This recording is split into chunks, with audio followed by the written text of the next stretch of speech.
Hello friends, I hope you all are fine. Welcome back to my channel. इस video में हम थोड़े से टिप्स एंड ट्रिक्स देखते हैं कि हमें किन किन बातों का ध्यान रखना चाहिए पेपर अटेम्प्ट करते हुए। ये ज़रूरी बातें हैं जो हम सबको पता होनी चाहिए। तो बिना टाइम वेस्ट करे वीडियो शुरू करते हैं। देखो, हमें पता है टोटल टाइम कितना है हमारे पास। 3 घंटे होंगे पेपर में। ओके, और ये बहुत हैं, काफ़ी होते हैं, इनफ है ये। ऐसा नहीं है कि ये कम है, नहीं। अगर हम स्मार्टली उन चीजों को सॉल्व करेंगे, क्वेश्चंस को अच्छे से समझेंगे और स्मार्टली सॉल्व करेंगे, तो हमें बहुत अच्छा टाइम मिला हुआ है। नंबर ऑफ क्वेश्चंस कितने हैं? 100 है, मतलब ये 100 मार्क्स का प्रॉपर पेपर है। अब सेफ साइड पे आने के लिए जरूरी है हम 50 प्लस स्कोर करें ही करें, क्योंकि अगर हमारे 50 प्लस आ गए, हमें टेंशन लेने की कोई भी नीड नहीं होगी। क्यों? हम ऑलरेडी क्या माने जाएंगे? पास। ठीक है। और कभी भी रिजल्ट में मार्क्स लिखे नहीं आते, या तो आएगा लिखा हुआ पास या डायरेक्ट आएगा लिखा हुआ फेल। तो मार्क्स की टेंशन मत करना, इस चीज में मत रहना मेरे को तो 100 में से 100 लाने हैं। तो मेन हमारा पॉइंट क्या होना चाहिए? पहले 50 प्रॉपर हो जाए, उसके बाद जो बचे हुए मैं कर लूंगा या कर लूंगी। ठीक है। और हमें पता है इसमें कोई भी नेगेटिव मार्किंग नहीं है। इसका मतलब हम अटेम्प्ट तो सारे ही क्वेश्चन करके आएंगे, चाहे हमें डायरेक्ट में मिले हों या ना मिले हों, इससे फर्क नहीं पड़ता। एक एक क्वेश्चन करके आने, नहीं छोड़ना। अगर सपोज लास्ट में तुम्हारे 10 क्वेश्चन रह भी गए, 10 MCQ, कोई बात नहीं, तुमने क्वेश्चन भी नहीं पढ़े चाहे, बट तुम्हें OMR में वो फिल कर कर आने हैं, चाहे कोई भी आंसर फिल करना, पर हमें छोड़ना नहीं है। ठीक है। और सबसे इंपॉर्टेंट बात जो होती है, बुकलेट नंबर और क्वेश्चन पेपर नंबर। जो हमारी OMR शीट पे नंबर लिखा होता है और हमारे क्वेश्चन पेपर पे, वो मैच होना जरूरी है। हमारा बुकलेट का नंबर सेम होना जरूरी है।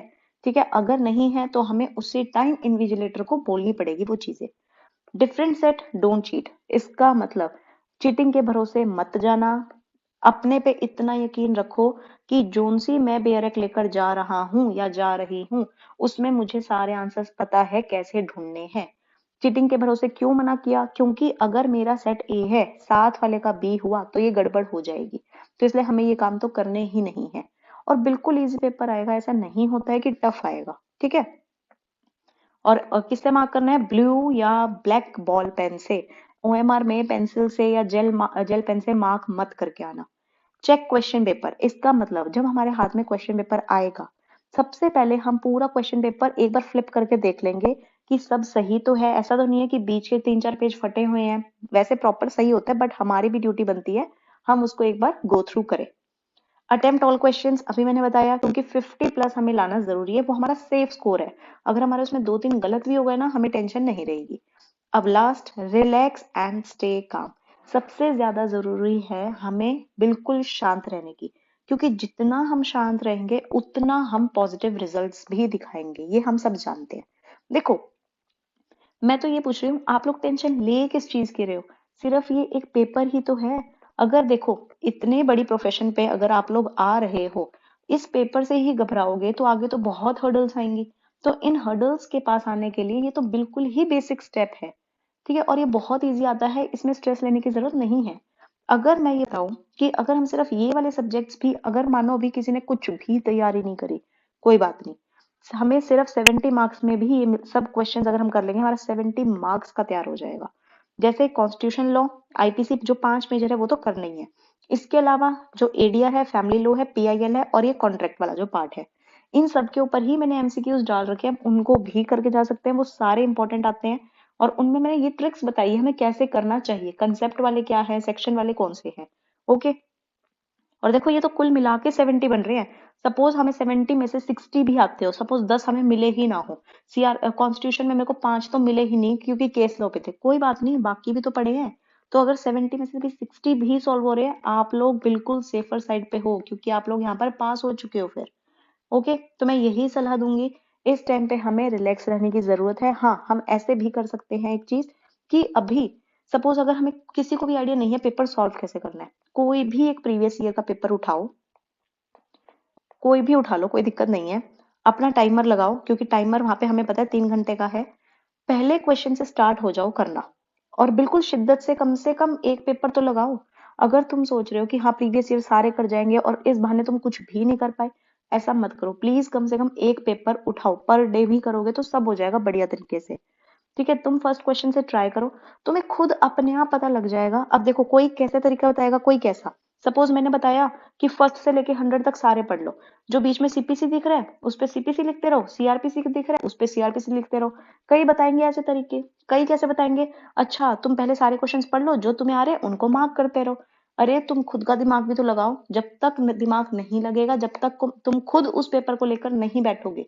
और डायरेक्ट एक्सपेरिमेंट करना जरूरी नहीं है एग्जाम सेंटर में, तो इसलिए जरूरी है पहले अपना क्वेश्चन पेपर लो, एक उसको शिद्दत से बैठो, हार्ड कॉपी निकलवाओ, और फर्स्ट क्वेश्चन से 100 क्वेश्चन से जैसे तुम्हें कंफर्टेबल लगे कि हाँ पहले 5 क्वेश्चन तो मेरे को समझ आ रहे हैं कि मैं डायरेक्ट ढूंढ सकता हूँ, अभी अभी के अभी ढूंढ लेता हूँ, नहीं ये 6 to 20 क्वेश्चन ना अभी नहीं, ऐसा करती हूँ उनका लास्ट में ढूंढ लेता हूँ। तो ये तुम्हारी स्ट्रेटेजी खुद बनेगी, दूसरों के कहने से नहीं बनती है। ये चीज मैंने भी देखी है, मैं भी अपने पेपर देने गई थी, मैंने 3 साल पहले दिया था, मैं भी पेपर देने गई थी, मैंने भी बहुत वीडियोस देखी। प्लीज बच्चों, वीडियोस काम नहीं करती जब तक हम उस चीज को खुद लेकर नहीं बैठते और खुद अपने हाथ से एक एक चीज सॉल्व नहीं करेंगे। समझ गए? और अगर फिर भी कोई भी डाउट आ रहा है, आप लोग मुझसे पूछना। अगर आप लोग चाह रहे हो कि मैं कोई एक क्वेश्चन पेपर सॉल्व करा दूं अपने तरीके से, मैं वो भी करवा दूंगी, बट आप लोगों को खुद पहले इनिशिएटिव लेना पड़ेगा। और पेपर सॉल्व करोगे तभी पता लगेगा कि तुम कितने पानी में हो, तुम्हें कितने जरूरत है अभी भी। और आज सिर्फ 8 दिसंबर ही हुई है, अभी भी हमारे पास काफी दिन है। और अगर अभी किसी बच्चे ने, अगर सपोज उसको है कि मैम मेरे को एमसीक्यूज नहीं करने, या किसी बच्चे को है कि नहीं मैम मेरे से और क्वेश्चन पेपर नहीं हो रहे, मैंने तो बहुत कर लिए, कोई बात नहीं। अब फिर क्या करो, बेयरएक्ट खोलो, बेयरएक्ट का इंडेक्स सिर्फ देख लो। कैसे? जैसे सपोज एसआरए का है, सिर्फ देख लो। अच्छा पहले 4 सेक्शन ऐसे हैं, पहला टाइटल ऐसा है, 5 से 8 तक ऐसे टाइटल बने हुए हैं। अच्छा मूवेबल भी इसमें इंक्लूड है, इमूवेबल भी इसमें इंक्लूड है। बस तुम्हें गो थ्रू करने की जरूरत है। ठीक है? इससे क्या बेनिफिट होएगा, कोई क्वेश्चन आएगा ना, हमें देखते पता लग जाएगा अच्छा ये इस सब्जेक्ट का है। क्योंकि एक बात बताओ, कभी तुमने वो सब्जेक्ट देखा ही नहीं होगा, क्वेश्चन फिर तो चाहे जहां से भी आए तुम्हें तो पता ही नहीं लगेगा ये सब्जेक्ट कौन सा है।